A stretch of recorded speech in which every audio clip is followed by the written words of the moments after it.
Good day, poker peeps. Sky with Smart Poker Study. So I'm going to help you improve your winnings, improve that red line. I'm going to help you steal more pots and have more fun by teaching you how to attack weakness. Gambate!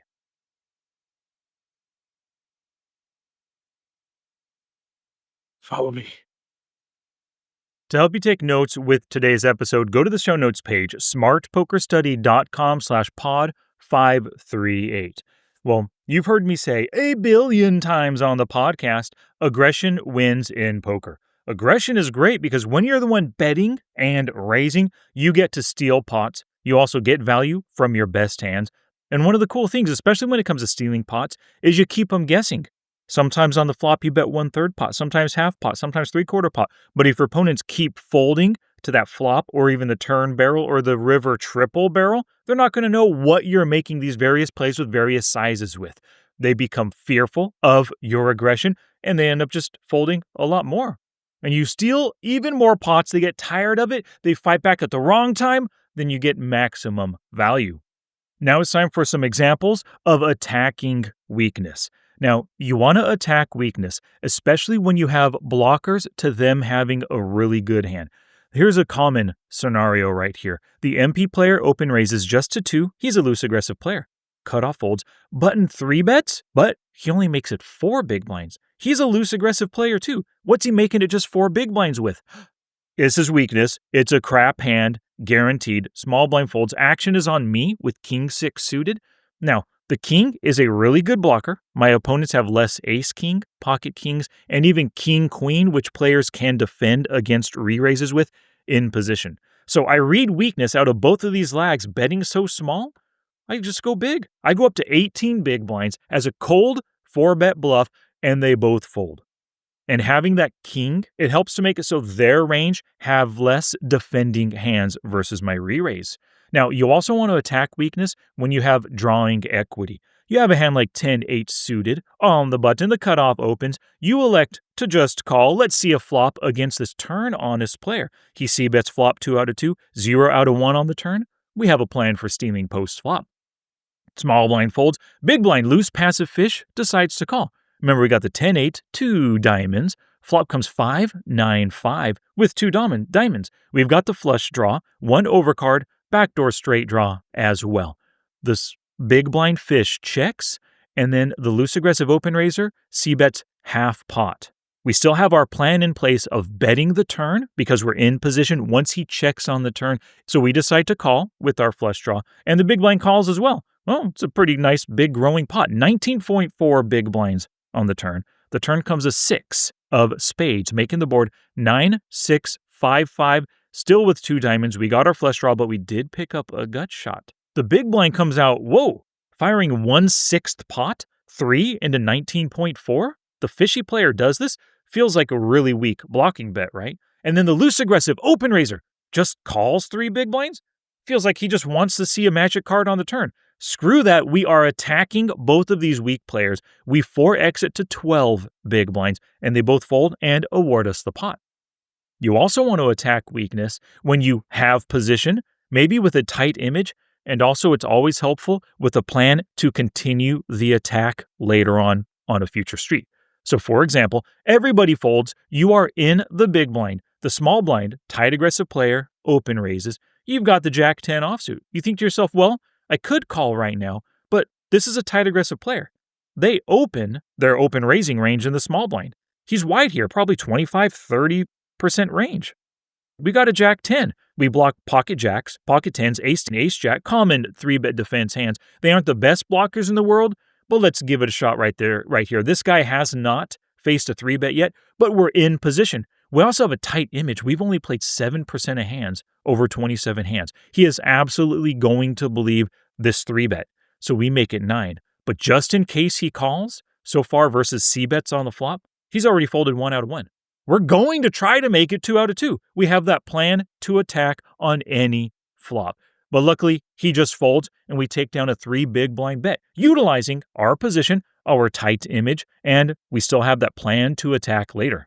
Now, you also want to attack weakness when you have tendency reads. When you understand your opponent, you see their tendencies because you're paying attention to the game. If you're online, you have their HUD stats with which you can determine how they generally approach different spots. So in this one, you have King 10 offsuit in the big blind. It's folded around to the button, an 18-18 tight aggressive player who c-bets 2 out of 2 on the flop and 1 out of 1 on the turn, and actually he c-bet 1 time out of 1 on the river as well. He's a triple barreler, but we got a decent enough hand to continue once he open raises to 2.5, small blind folds. Let's go ahead and make this call. But before we do that, let's come up with a plan right now. How can we attack a tight aggressive player on the flop who has c-bet so far 2 out of 2 times?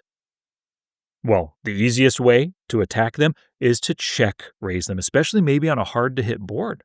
But sometimes wet boards can work as well. So we call, and the board comes over. It's pretty connected. Ace, Jack, 4. It is a rainbow board, though. We have the gut shot with our King 10. We check. We want to see what he does. Maybe he bets small, signifying weakness, and we can check raise.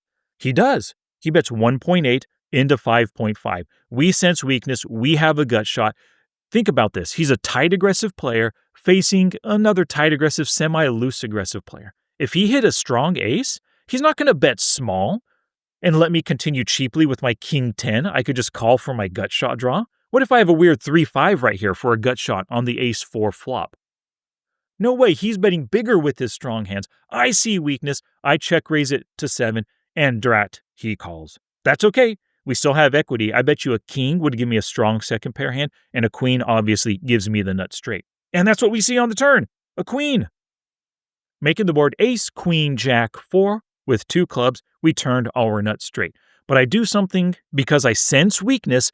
I continue that same bet size on the turn. I barrel for exactly 7 big blinds. I'm trying to send the message that, oh crap, my check raise bluff didn't work. I got a barrel, but I don't want to risk a lot. I'll bet 7 into 19.5.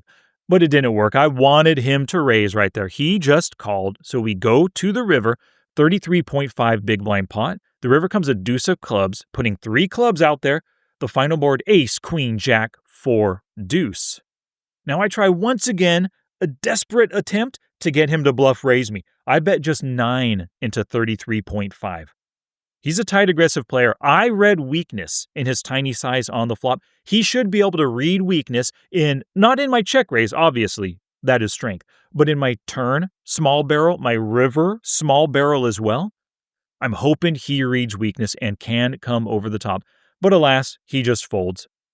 I love attacking. When you have blockers, you have drawing equity, you have position against your opponents. In this hand, the King 10, we didn't have position, but also utilizing that tight image, a plan to attack later, and then utilizing your tendency reads because you've played with all of these tight aggressive players. You've played with these loose aggressive players. You've played with these lags. You've played with these fish before. You know how they bet and raise, the sizes they use, how they check and they call with their draws. You've seen all this. You've seen weakness a billion times. Let's start attacking. Now, sometimes when we're attacking what we think is weakness, a little voice in the back of our head is saying, but what if they call or re-raise?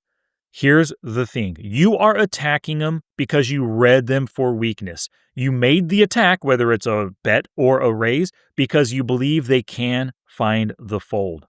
But they ended up calling. That means they are not weak. Maybe they have a draw, but they could also have top pair, top 2 pair, trips or something right there. You read them for weakness. Listen to what they're telling you. Their call or their re-raise says, I am not weak. So what you need to do, take a breath, hand off mouse, be calm, and then potentially move on. If they called you, well, you're going to automatically move on to the next street. Be prepared for whatever card might come. Be prepared for future actions from them as well. And be calm and move on, fold if they barrel and you need to fold. Now, they might raise you at a time when you thought they were weak. Once again, listen to what they're telling you. They're telling you they ain't weak. They're sticking it back in your face. You probably are weak because you were bluffing. Go ahead and find the fold. Don't throw good chips after bad spots. Listen to what your opponents are telling you. And this is why drawing equity is great when bluffing. When I made that check raise on the flop with my King 10 on the Ace Jack 4 board, having that gut shot equity is so helpful just in case they call. I don't often make check-raise bluffs, especially on kind of connected boards like an ace-jack-4, if I have absolutely nothing. So hearing all this strategy about spotting weakness and attacking weakness, that's fine and good. But what I need you to do next is train your attacking skills. This is going to require 3 things from you in your upcoming sessions. First off, pay attention. You need to spot signs of weakness and easy tendencies to exploit. If you're distracted by watching YouTube videos or an old episode of Friends or something while you're playing, you're not going to notice the things that you need to notice for weakness on their part in order to attack. Also, you have to have a willingness to attack, like you are playing a session specifically to train your attacking skills. Now, sometimes making a large 3-bet, making a cold 4-bet to 18 big blinds, that might be scary. If that money on the line is a little bit too much for you to risk, you don't want to do it, drop down in stakes. If you're a 10NL player, play 5NL. Practice your attacking in a lower stake where it's cheaper for you and mistakes aren't as costly or detrimental or hurtful to your bankroll. And the third thing you need to hit their pain threshold. In this King 10 offsuit hand, when I check raise to 7 over their 1.8 big blind bet, that should have hit their pain threshold. Maybe he could, I don't know what he had in this hand, but maybe he could have folded if I went 8 or 9 big blinds. But you want to make it a bet size that even you would fold against if you were weak. Let's just imagine on the ace-jack-4, let's imagine you had queen 10 and you bet 1.8 into 5.5. Would you fold with a gut shot draw versus a 7 big blind check raise? There's a good chance you would because most of your opponents are check raising with a strong hand, a flop set, a flop 2 pair, a top pair hand. If you would fold against the bet size you just now used, it's probably a good size. Now it's time for you to take action. First, please like the video if you like the video, leave a comment below, and subscribe to the channel if you're not already subscribed. And now you have to play 5 sessions to train your attacking skills. Not just 1, not just 2 sessions. Do it over the next 5 sessions. You can't train an attack dog in one day, right? You're not going to train yourself to spot and attack weakness in one session either. And here's a key thing. Even when you're not involved in a hand, watch for weakness and visualize attacks. What would you do right now if you were the other player when you spot that opponent making a weak play? Alrighty, thank you so much for watching. I'll see you in the next video.